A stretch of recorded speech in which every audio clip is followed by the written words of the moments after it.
شهر رمضان يا شهر رمضان شهر رمضان يا شهر رمضان شهر رمضان يا شهر رمضان. ناظرین کرام، السلام علیکم. میں ذیشان حیدر لے کے حاضر ہوا ہوں آپ کا اپنا پروگرام فضیلت رمضان. آج کے دن بندہ اپنے خدا سے 4 چیزوں کو طلب کر رہا ہے. سب سے پہلی چیز، اے میرے خدا مجھے احکام پہ عمل کرنے کی قوت و طاقت عطا کر. دوسری چیز، اپنے ذکر کی چاشنی سے مجھے آشنا کر دے. تیسری چیز، مجھے شکر کرنے کی توفیق عنایت کر. اور چوتھی چیز، مجھے اپنے حفظ و امان میں رکھ. جیسے جیسے انسان روزہ رکھ رہا ہے اسے بارگاہ خداوندی میں آنے کا ادب معلوم ہو رہا ہے. سب سے پہلی چیز یہ ہے، انسان جس طرح سے عبادت کرنے کی توفیق طلب کرتا ہے اسی انداز میں اس کو قوت بھی خدا ہی سے طلب کرنا ہے. ایسا نہیں ہے کہ توفیق خدا دیتا ہے اور قوت ہم خود استعمال کرتے ہیں. اگر خداوند کریم چاہ لے تو ہم اپنی ایک انگلی کو حرکت نہیں دے سکتے. یہ اس کا کرم ہے ہمارے اوپر کہ اس نے ہم کو عبادت کرنے کی توفیق بھی دی ہے اور عبادت کرنے کی قوت بھی دی ہے. اسی لیے انسان نے فوراً یہ کہا کہ مالک ہمیں توفیق دے کہ ہم جو نماز پڑھ رہے ہیں، جو روزہ رکھ رہے ہیں، جو تیری عبادت کر رہے ہیں، اس عبادت میں جو قوت ہم کو چاہیے ہم تجھ سے ہی مانگتے ہیں، ہم تجھ سے طلب کرتے ہیں. ہم کسی اور کے دروازے پہ جانا نہیں چاہتے، اس لیے کہ ان سب کی قوتیں وہ ہیں جس کو تو نے عطا کیا ہے. لہذا ہم اس دروازے پہ آنا چاہتے ہیں جو سب کو قوت عطا کرتا ہے. عبادت میں پہلا ادب یہی ہے کہ انسان توفیق بھی خدا سے طلب کرے اور عبادت کرنے کی قوت و طاقت بھی خدا سے طلب کرے. دوسرے مرحلے پہ انسان آتا ہے جب اس نے احکام پہ عمل کر لیا، تب وہ کہتا ہے کہ پروردگار تیرے ذکر کے اندر جو مزہ پایا جا رہا ہے اس مزے سے مجھے آشنا کر دے. ہر چیز کا اپنا ایک مزہ ہوتا ہے، چاہے وہ کھانے کی چیز ہو چاہے وہ پینے کی چیز ہو.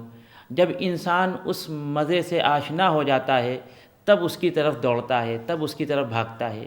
انسان کو جس چیز کا مزہ زیادہ پسند ہوتا ہے اسی کو طلب کرتا ہے. آج بندہ اپنے خدا سے کہہ رہا ہے کہ مالک مجھے اپنے ذکر کی چاشنی بتا دے کہ تیرے ذکر میں کیا مزہ ہے. آج کی اس بھاگتی ہوئی دنیا میں، دوڑتی ہوئی دنیا میں، جہاں انسان کے پاس کسی سے بات کرنے کا وقت نہیں ہے، جہاں انسان کے پاس اس چیز کا وقت نہیں ہے کہ وہ کسی کی مشکل کی طرف متوجہ ہو، ایسے ماحول میں انسان ہر طرف سے مشکلوں میں گھرا ہوا ہے. اپنے گھر میں اس نے بہت سے سامان فراہم کر لیے ہیں زندگی کے تاکہ اس کو آرام مل سکے، لیکن آرام نہیں ملتا. اطمینان زندگی انسان سے رخصت ہو گیا. مضطرب ہے انسان، پریشان ہے. کون سی چیز ہے جو انسان کو مطمئن کر سکتی ہے؟ وہ فقط ذکر الہی ہے. ورنہ دنیا میں انسان نے سارا ساز زندگی اپنے گھر میں لا کے رکھ لیا ہے لیکن پھر بھی اس کو اطمینان نہیں ملتا. آئیے قرآن کی بارگاہ میں چلیں، قرآن سے پوچھیں کہ اگر اطمینان چاہیے تو کیسے ملے گا. قرآن آواز دیتا ہے الا بذکر اللہ تطمئن القلوب. یاد رکھو کہ اگر اپنے قلب کو اطمینان عطا کرنا چاہتے ہو تو ذکر الہی میں مشغول ہو جاؤ. کائنات میں صرف ایک چیز ایسی ہے کہ جو انسان کو اطمینان بھی دے سکتی ہے، سکون بھی دے سکتی ہے، وہ خدا کا ذکر ہے. لیکن اس ذکر کرنے کے لیے شرط یہ ہے کہ انسان اس ذکر کے مزے سے آشنا ہو جائے. ورنہ اگر ذکر سے کے مزے سے آشنا نہیں ہوا، ورنہ اگر وہ اس مزے سے آشنا نہیں ہوا تو اس کا عبادت میں دل نہیں لگے گا. ایسے بہت سے لوگ ہیں کہ جو 2 رکعت نماز پڑھنے میں بڑی عجلت سے کام لیتے ہیں. وہ جلدی بھاگنا چاہتے ہیں، وہ دعائیں نہیں پڑھتے، وہ تعقیبات نہیں پڑھتے. کیوں؟ اس لیے کہ ان کو خدا کے ذکر کا مزہ نہیں معلوم ہے. ذکر خدا، ذکر کسے کہتے ہیں؟ ذکر کہتے ہیں جو کسی چیز کو یاد دلا رہا ہو، جس کی وجہ سے انسان کسی چیز کی طرف متوجہ ہو جائے. ذکر خدا یعنی ہر وہ چیز کہ جو انسان کو خدا کی طرف متوجہ کر رہی ہے وہ ذکر خدا ہے. ضروری نہیں ہے کہ انسان جب مصلی عبادت پہ آئے تب ذکر ہوگا، ضروری نہیں ہے کہ انسان جب روزہ رکھ رہا ہے تب ذکر ہوگا. شاید انسان مصلی عبادت پہ نہ ہو، وہ روزہ نہ رکھ رہا ہو، پھر بھی ایسے کام انجام دے رہا ہو کہ جس سے خدا یاد آ رہا ہو تو اس کو بھی ذکر الہی کہا جائے گا۔ مال جس کو لوگ بہت برا سمجھتے ہیں، لیکن اگر یہی مال انسان کو خدا سے نزدیک کر رہا ہے، خدا کی یاد دلا رہا ہے، تو یہی ذکر الہی ہے۔ اولاد جو کبھی کبھی گمراہی کے راستے پہ چلی جاتی ہے اور والدین بھی پریشان ہو جاتے ہیں، لیکن والدین نے اگر اپنی اولاد کی صحیح تربیت کی اور وہ اولاد صحیح راستے پہ چلی تو یہ اولاد بھی ذکر الہی بن جائے گی۔ کیوں؟ اس لیے کہ اس کے ذریعے انسان خدا کی طرف متوجہ ہو رہا ہے۔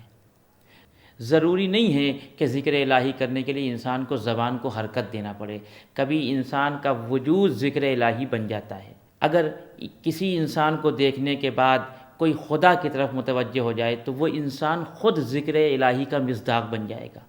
امام علی کے لیے کہا جاتا ہے کہ جب آپ اپنے گھر سے نکلتے تھے تو لوگ ان کے چہرے کو دیکھ کے کہتے تھے لا الہ الا اللہ کیا جوان ہے، لا الہ الا اللہ کیا جوان ہے، یعنی امام علی کے چہرے میں کہیں نہ کہیں خدا کا چہرہ ان کو نظر آ رہا تھا۔ یہ ہے ذکر الہی کی تعریف۔ سب سے بڑا مرحلہ یہ ہے کہ انسان ذکر الہی میں مزہ محسوس کرے۔ جناب موسیٰ جب میقات رب پہ جانے لگے، خدا نے ان کو بلایا کہ آپ آئیے 30 راتوں کے لیے، اور اس کے بعد اس میں 10 راتوں کا اضافہ کر دیا۔ جناب موسیٰ جب جانے لگے تو اسی قوم میں ایک شخص تھا جو بہت زیادہ گناہ کرتا تھا، برے کام انجام دیتا تھا۔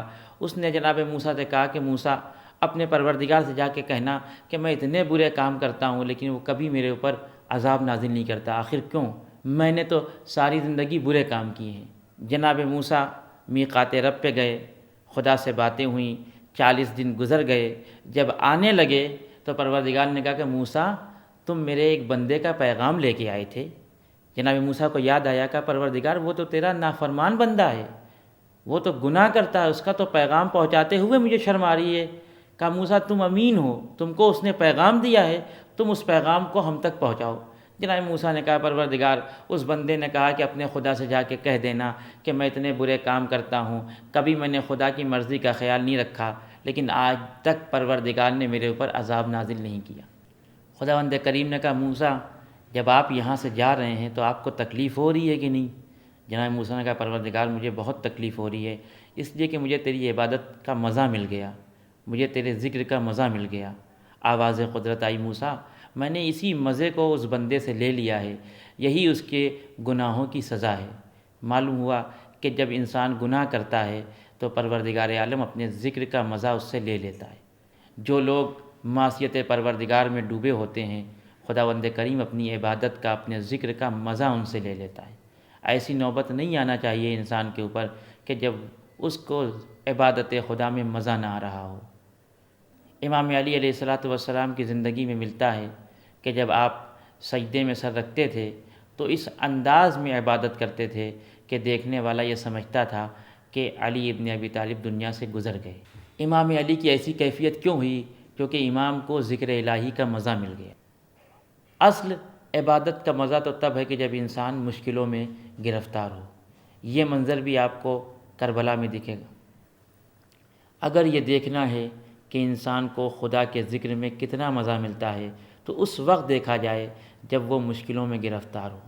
امام سجاد علیہ السلام کربلا کے اس میدان میں جب سب شہید ہو چکے، خیمے جل چکے، شام غریبہ آ گئی، لاشیں مقتل میں پڑے ہوئے ہیں، ایسے عالم میں بھی بیمار کربلا نے جب سجدہ خالق میں سر رکھا تو اس وقت سر اٹھایا جب صبح کی نماز کا وقت آیا۔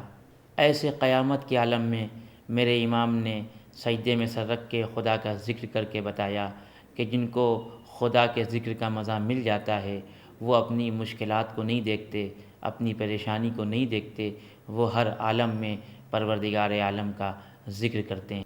آئیے خداوند کریم کی بارگاہ میں دعا کریں کہ مالک ہم کو بھی اپنے ذکر کا مزہ چکھا دے تاکہ ہم بھی تیرے ان بندوں میں سے ہو جائیں کہ جو ہر وقت تیرے ذکر میں ڈوبے رہتے ہیں۔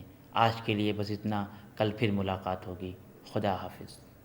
شهر رمضان يا شهر رمضان، شهر رمضان يا شهر رمضان، شهر رمضان يا شهر رمضان، شهر رمضان يا شهر رمضان